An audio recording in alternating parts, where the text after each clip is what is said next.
বন্ধুরা, আজকে আমি তোমাদের সাথে একটা খুব সহজ টিফিন রেসিপি শেয়ার করছি। ছাতুর কচুরি তৈরি করে দেখাবো। এই ছাতুর কচুরিগুলো বানানো কিন্তু একদমই সহজ। এতটাই সহজ যে চট করে কিন্তু তোমরা বানিয়ে নিতে পারবে। ব্রেকফাস্ট হোক বা লাঞ্চ হোক বা ডিনারে তোমরা কিন্তু ঝটপট এইভাবে একবার ছাতুর কচুরি বানিয়ে দেখো। খেতে কিন্তু দারুণ হবে। আর এই ছাতুর কচুরিগুলো অনেকক্ষণ অবধি কিন্তু একদম ফুলকো ফুলকো থাকবে। এর পাশে একটু আলুর তরকারি বা আলুর দম হলেই কিন্তু হয়ে যাবে। তো চলো দেখে নিই ঝটপট করে। দেখো, প্রথমে আমি পুরটা তৈরি করে নেবো। তার জন্য এখানে গ্যাসের মধ্যে আমি একটা তাওয়া চাপিয়ে নিয়েছি আর তার মধ্যে অল্প তেল দিয়ে নিয়েছি। তেলটা গরম হয়ে গেছে। তার মধ্যে আমি দিয়ে দিচ্ছি আদা কাঁচা লঙ্কা বাটা।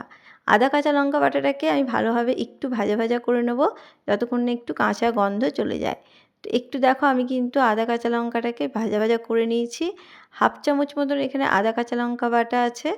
এরপর দিয়ে দিচ্ছি এখানে লবণ, স্বাদ মতন দিয়ে দিলাম লবণ। আর অল্প একটু দিয়ে দিচ্ছি চিনি। একটু চিনি অবশ্যই দেবে, তাহলে কিন্তু খেতে খুবই ভালো লাগবে। আর দিয়ে দিলাম অল্প একটু হিং। এইভাবে একবার ছাতুর কচুরির পুরটা তৈরি করে দেখো বন্ধুরা, খুবই ভালো হয় আর চটপট কিন্তু তৈরি হয়ে যায়। একদমই কম সময় লাগবে আর খেতেও টেস্টি হবে। তো দেখো, আমি একটু নাড়াচাড়া করে ভাজা ভাজা করে নিচ্ছি। তো দেখো, একটু কিন্তু আমি ভেজে নিয়েছি, দেখতেই পাচ্ছ। এটাকে আর ভেজে নেব না, এটা কিন্তু ভাজা হয়ে গেছে। খুব সুন্দর একটা গন্ধ বেরোচ্ছে। এরপর দেখো, এখানে হাফ কাপ মতন নিয়ে নিচ্ছি ছাতু। ছাতুটাকেও এরপর ভাজা ভাজা করে নেবো, যাতে কাঁচা গন্ধটা চলে যায় ছাতুর। ছাতুর কাঁচা গন্ধ যাওয়া পর্যন্ত একটু নাড়াচাড়া করে নেব। একটু সময় নিয়ে এই কাঁচা গন্ধ যাওয়া পর্যন্ত কিন্তু একটু নাড়াচাড়া করে নিতে হবে। তো দেখো, এটার কিন্তু কাঁচা গন্ধ অনেকটাই চলে গেছে আর আমি ভালোভাবে কিন্তু এটা নাড়াচাড়া করে নিয়েছি, দেখতেই পাচ্ছ। এরপর এখানে কিন্তু আমি অল্প একটু জলের ছিটে দেব। একদমই কিন্তু বেশি পরিমাণে জল দেবে না, অল্প অল্প করে প্রথমে একটু আমি জলের ছিটে দিলাম, দিয়ে তারপরে নাড়াচাড়া করে নিচ্ছি। তারপরে আরও একবার জলের ছিটে দেব। এইভাবে 2 থেকে 3 বার জলের ছিটে দিয়ে কিন্তু আমি এটাকে করে নেব। কারণ এটাকে কিন্তু একটু ঝরঝরেভাবে তৈরি করে নিতে হবে। খেয়াল রাখতে হবে যাতে অনেকটা জল দিয়ে কিন্তু যেন একদম ডাব না হয়ে যায়। তো সেই জন্য অল্প অল্প করে জলের ছিটে দিয়ে কিন্তু এটাকে করে নিতে হবে। আমি কিন্তু প্রায় 4 চামচ মতন জল ব্যবহার করেছি এখানে। দেখো, এবার নাড়তে নাড়তে দেখবে অনেকটাই কিন্তু এটা ঝরঝরে হয়ে গেছে। দেখতেই পাচ্ছ, পুরো ঝুরো ঝুরো হয়ে গেছে। ঠিক এই পর্যায়ে কিন্তু নামিয়ে নিতে হবে। তো চলো, পুরটা কিন্তু আমার রেডি হয়ে গেছে। আর এই দিকে দেখো, এবার আমি একটা ডো তৈরি করে নেব। ময়দার ডো তৈরি করছি, তাই জন্য এখানে নিয়ে নিচ্ছি 2 কাপ মতন ময়দা। তোমরা তোমাদের পরিমাণ মতন ময়দা নিয়ে নিতে পারো। নিয়ে নিচ্ছি স্বাদ মতন লবণ। আর নিয়ে নিচ্ছি দেখো অল্প জোয়ান। জোয়ান আমাদের হজমের কাজ করে। আর এখানে নিয়ে নিচ্ছি অল্প একটু কালো জিরে। আর দিয়ে দিচ্ছি দেখো এখানে প্রায় 3 টেবিল চামচ মতন সাদা তেল।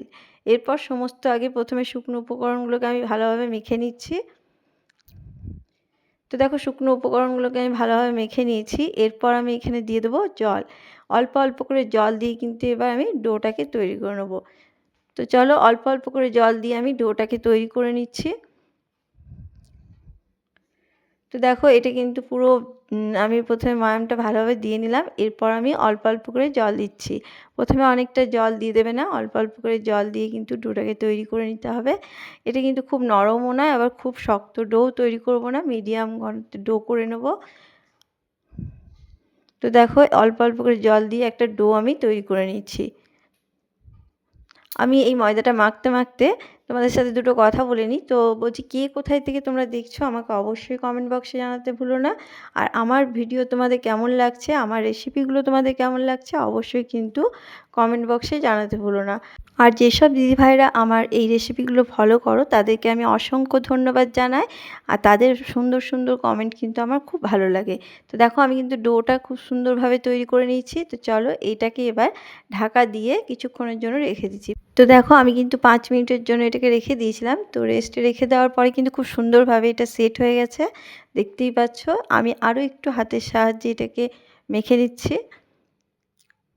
চলো, এটা কিন্তু পুরো রেডি হয়ে গেছে। এরপর এখান থেকে আমি কিছু লেচি বের করে নিচ্ছি। মিডিয়াম সাইজের একটু লেচি বের করে নেব, খুব বেশি বড়ও না আবার খুব বেশি ছোটও নয়। দেখো, মিডিয়াম সাইজের লেচি কিন্তু আমি বের করে নিচ্ছি। তোমরা চাইলে আরও একটু বড় সাইজের করে নিতে পারো। আমি এইরকম সাইজের তৈরি করে নিচ্ছি। তো চলো সমস্তগুলোকে আমি তৈরি করে নিয়েছি, দেখতেই পাচ্ছ অনেকগুলোই কিন্তু বেরিয়ে গেছে। 2 কাপ ময়দা দিয়ে কিন্তু অনেকগুলোই আমার টিফিন তৈরি হয়ে যাবে। তো চলো এগুলো রেডি হয়ে গেছে। এরপর এখানে দেখো একটা চাকি বেলনি নিয়ে নিয়েছি, আর চাকির মধ্যে আমি একটু অল্প তেল নিয়ে নিচ্ছি। একটু তেল বুলিয়ে নিলাম প্রথমে, তারপরে আমি এখান থেকে একটা লেচি নিয়ে নেব। একটা লেচি নিয়ে নিয়েছি, দেখতেই পাচ্ছ। এরপর হাতের সাহায্যে একটু গোল করে নিলাম, তারপরে এইভাবে একটা খোল তৈরি করে নিতে হবে। এটা তো সবাই পারবে, তো এইভাবে একটু খোল তৈরি করে নিচ্ছি। ধারগুলোকে একটু পাতলা করে নেবে, আর মাঝখানে যেন একটু মোটা থাকে সেইভাবে কিন্তু তৈরি করে নিতে হবে, না হলে কিন্তু ফেটে যেতে পারে। এদিকে দেখো পুরটা কিন্তু পুরো রেডি হয়ে গেছে, দেখতেই পাচ্ছ ঠান্ডাও হয়ে গেছে। এখান থেকে আমি অল্প একটু পুর নিয়ে একটু ডাব করে নিলাম, মানে একটু গোল পাকিয়ে নিলাম, তারপরে এই পুরটাকে ভরে নিচ্ছি। এতে এরকমভাবে ভরলে কিন্তু খুব সুবিধা হবে। তো সেই জন্য আমি একটু হাতের সাহায্যে মুঠো করে নিয়ে পুরটাকে এখানে ভরে দিলাম। এরপর চারিপাশ দিয়ে এটাকে বন্ধ করে দেবো। খুব সুন্দরভাবে ভালোভাবে কিন্তু এটাকে বন্ধ করে দিতে হবে। দেখো মুখটা ভালোভাবে বন্ধ করে দিয়েছি। এরপর হাতের সাহায্যে কিন্তু ভালোভাবে ছড়িয়ে নিতে হবে। প্রথমে এইভাবে আগে ছড়িয়ে নেবে, তারপরেই কিন্তু বেলবে। তার আগেই কিন্তু বেলতে লাগবে না, তাহলে কিন্তু ফেটে যাওয়ার সম্ভাবনা থাকে। তো এটা মাথায় রেখে করবে যে একটু হাতের সাহায্যে যদি ছড়িয়ে নাও, তাহলে কিন্তু খুব সুন্দরভাবে বেলা হয়ে যাবে, আর পুরটা বেরিয়েও আসবে না। তো দেখো আমি কিন্তু বেলে নিচ্ছি, আর খুব বড় সাইজে কিন্তু আমি করব না। একদম মিডিয়াম সাইজের একটা কচুরি তৈরি করে নেব। যেরকম আমাদের লুচি তৈরি হয় সেই লুচির সাইজে কিন্তু আমি কচুরিগুলোকে তৈরি করে নেব। তো দেখো আমি কিন্তু প্রথম একটা বেলে নিলাম, দেখতেই পাচ্ছ একটা আমার পুরো রেডি হয়ে গেছে। ঠিক এইভাবে আমি আরও একটা তোমাদেরকে করে দেখাচ্ছি। দেখো এইভাবে প্রথমে আমি খোলটা তৈরি করে নিচ্ছি। ধারগুলো কিন্তু একটু পাতলা রাখবে, আর মাঝখানটা একটু মোটা রাখবে। এরকমভাবে করলে কিন্তু পুর বেরিয়ে আসে না। এই পদ্ধতিটা একবার করে দেখো। তো দেখো আমি কিন্তু খোলটা তৈরি করে নিয়েছি। এরপর এখানে পুরটা আমি ভরে নিলাম, তারপরে চারিপাশ দিয়ে মুখটাকে কিন্তু বন্ধ করে নিচ্ছি। এগুলো তৈরি করা একদমই সহজ, আর খুব ঝটপট কিন্তু তৈরি হয়ে যায়। সময় কিন্তু খুব বেশি লাগবেই না। একবার শুধু দেখে নাও, এই পদ্ধতিতে একবার করে দেখো। তো দেখো তোমরা কিন্তু এইভাবেও ছড়িয়ে নিতে পারো ভেতরের পুরটাকে।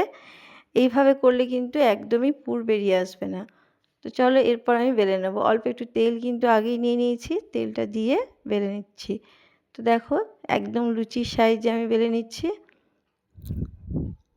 ঠিক একই পদ্ধতিতে কিন্তু বাকিগুলোকেও করে নেব।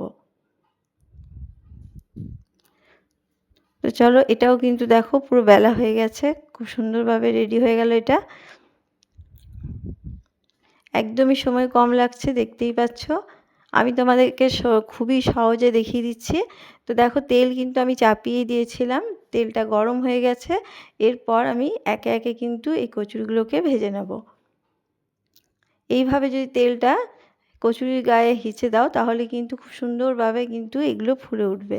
তো দেখো তেলটাকে আমি একদম কচুরির গায়ে দিয়ে দিচ্ছি, তার জন্য কিন্তু খুব সুন্দরভাবে ফুলে উঠছে, দেখতেই পাচ্ছ। আর চারিদিক দিয়ে কিন্তু খুব সুন্দরভাবে একদম পারফেক্টভাবে কিন্তু ফুলে উঠেছে। তো দেখো কত সুন্দর হয়েছে, দেখেই নিশ্চয়ই বুঝতে পারছো ফুলকো ফুলকো তৈরি হয়েছে। তো একটা আমার পুরো রেডি হয়ে গেল। তো চলো এইভাবে আমি আরও একটা তোমাদেরকে দেখিয়ে দিচ্ছি। এইভাবে কিন্তু সমস্তগুলোকে আমি ভেজে নেব। একটাও কিন্তু দেখতেই পাচ্ছ যে পুর কিন্তু বেরিয়ে আসেনি, আর কোনো কচুরি কিন্তু একদমই ফেটে যাবে না। আমি যে পদ্ধতিতে করলাম সেই পদ্ধতিতে একবার করে দেখো বন্ধুরা, খুব সুন্দরভাবে কিন্তু কচুরি তোমরা তৈরি করে নিতে পারবে। যারা প্রথম তৈরি করবে তারাও কিন্তু পারফেক্টভাবে তৈরি করে নিতে পারবে। তো চলো এটাও কিন্তু রেডি হয়ে গেছে, দেখো এটাও কিন্তু ফুলকো ফুলকো হয়েছে। প্রত্যেকটা কচুরি কিন্তু একদম ফুলকো ফুলকো হবে। এইভাবে একবার করে দেখো বন্ধুরা। তো চলো এটাও রেডি হয়ে গেছে, দেখো কতটা সুন্দর হয়েছে। তো এটাকেও আমি নামিয়ে নিচ্ছি, আর এইভাবেই প্রত্যেকটাকে আমি রেডি করে নেব। তো চলো সমস্তগুলোকে এইভাবেই আমি ভেজে নিচ্ছি। তো দেখো একটা প্লেটের মধ্যে আমি সমস্তগুলোকে নিয়ে নিচ্ছি। আমি সমস্ত কচুরি ভেজে নিয়েছি, দিয়ে এই প্লেটের মধ্যে আমি রেডি করে নিচ্ছি। দেখো কতটা সুন্দর ফুলকো ফুলকো হয়েছে, দেখে নিশ্চয়ই বুঝতেই পারছো। আমি যে পদ্ধতিতে করলাম একবার এই পদ্ধতিতে করে দেখো, একদম ফুলকো ফুলকো খাস্তা কচুরি কিন্তু তোমরা করে নিতে পারবে। তো দেখো কতটা সুন্দর হয়েছে, ভেতরটাও কিন্তু পারফেক্টভাবে তৈরি হয়েছে। আমার আজকের এই রেসিপি তোমাদের কেমন লাগলো অবশ্যই কিন্তু কমেন্ট বক্সে জানাতে ভুলো না বন্ধুরা। আর যদি ভালো লাগে তাহলে অবশ্যই কিন্তু লাইক, শেয়ার, কমেন্ট এবং চ্যানেলটাকে সাবস্ক্রাইব করে দিয়ে আমার পাশে থাকার অনুরোধ রইল। আবার কোনো নতুন রেসিপি নিয়ে হাজির হব। ধন্যবাদ।